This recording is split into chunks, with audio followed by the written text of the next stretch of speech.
Praise the Lord. ஆண்டவருக்கு மகிமையும் கனமும் உண்டாவதாக. இந்த காலையில உங்களை சந்திக்கிறது மிகவும் மகிழ்ச்சியா இருக்கிறது. இயேசுவின் நாமத்தில் உங்களை வாழ்த்துகிறேன். 1 கொரிந்தியர் 2ஆம் அதிகாரம் 9வது வசனம் எழுதியிருக்கிறபடி, தேவன் தம்மில் அன்பு கூறுகிறவர்களுக்கு ஆயத்தம் பண்ணினவைகளை கண் காணவும் இல்லை, காது கேட்கவும் இல்லை, அவைகள் மனுஷனுடைய இருதயத்தில் தோன்றவும் இல்லை. கர்த்தருக்கு ஸ்தோத்திரம். எழுதியிருக்கிறபடி ஏற்கனவே பழைய ஏற்பாட்டிலே அது எழுதப்பட்டிருக்கிறது.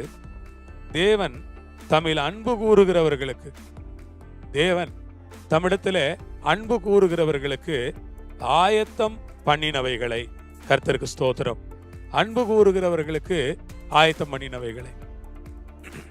நாம் தேவனிடத்தில் அன்பு கூறுகிறவர்கள் என்று நான் நம்புகிறேன். நம்முடைய முழு இருதயத்தோட, முழு பலத்தோட, முழு ஆத்மாவோட, முழு மனதோட தேவனாகிய கர்த்தரிடத்தில் அன்பு கூறுகிற ஒரு பாக்கியம் நாம் பெற்றிருக்கிறோம். ஆகவேதான் வேதம் சொல்லுகிறது, தேவன் தம்மில் அன்பு கூறுகிறவர்களுக்கு ஆயத்தம் பண்ணினவைகளை. தேவன் தம்மில் அன்பு கூறுகிறவர்களுக்கு ஆயத்தம் பண்ணினவைகளை. தேவன் ரொம்ப நல்லவர்.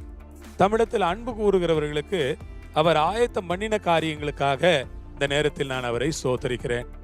அவர் ஆயத்தம் பண்ணினவைகளை கண் காணவில்லை. என்ன செய்யல? கண் காணவில்லை. அதை கண்களால் காணவில்லை, காதுகளால் கேட்கவில்லை, மனுஷருடைய இருதயத்திலே அது தோன்றவில்லை. எனக்கு ஆயத்தம் பண்ணினவைகளை, உங்களுக்கு ஆயத்தம் பண்ணினவைகளை கண் காணவில்லை, காது கேட்கவில்லை, நம்முடைய இருதயத்திலே அது தோன்றவில்லை. இப்படித்தான் தேவன் தம்முடைய ஜனங்களுக்கு ஆயத்தம் பண்ணுகிறார் என்று நாம் புரிந்து கொள்கிறோம். தேவன் தம்மில் அன்பு கூறுகிறவர்களுக்கு ஆயத்தம் பண்ணினவைகளை கண் காணவில்லை, காது கேட்கவில்லை, மனுஷனுடைய இருதயத்திலே அது தோன்றவும் இல்லை. பிரியமானவர்களே, இப்படிப்பட்ட ஒன்றை பாருங்கள். தேவன் அப்படிப்பட்ட மகா பெரிய காரியங்களை தம்முடைய ஜனங்களுக்காக ஆயத்தம் செய்திருக்கிறார். இந்த பூமியிலே ஆண்டவர் நம்முடைய எதிர்காலத்திற்காக ஆயத்தம் செய்தவைகள், நம்முடைய குடும்பத்துக்காக ஆயத்தம் செய்தவைகள், நம்முடைய பிள்ளைகளுக்காக ஆயத்தம் செய்தவைகள், நம்முடைய வாழ்க்கைக்காக கர்த்தர் ஆயத்தம் செய்தவைகள் என்று பலவிதமான ஆயத்தம் செய்யப்பட்ட காரியங்களை குறித்து நாம் வேதத்திலே படிக்க முடியும். தேவன் ஆயத்தம் பண்ணினவைகளை கண் காணவில்லை. அதை கண்ணு பார்க்கல, காது கேட்கல, மனுஷருடைய இருதயத்துல அது தோன்றவுமே இல்லை. கர்த்தருக்கு ஸ்தோத்திரம். அதுக்காக அப்படியாக தேவன் அதை ஆயத்தம் பண்ணினார். நமக்கோ தேவன் அவைகளை தமது ஆவியினாலே வெளிப்படுத்தினார்.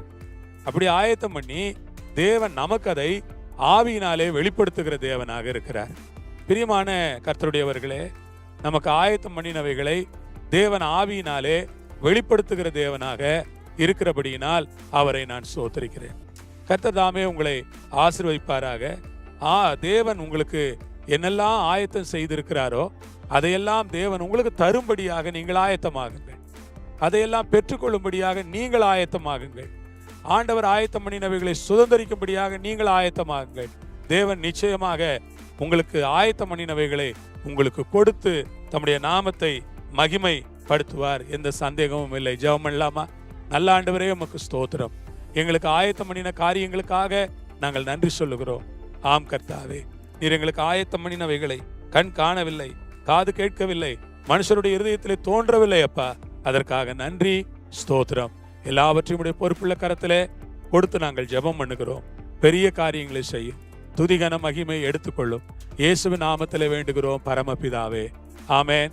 அல்லேலூயா. கர்த்தர் உங்களோடு இருப்பார், உங்களை ஆசீர்வதிப்பார், சமாதானத்தை கட்டளையிடுவார். ஆமென்.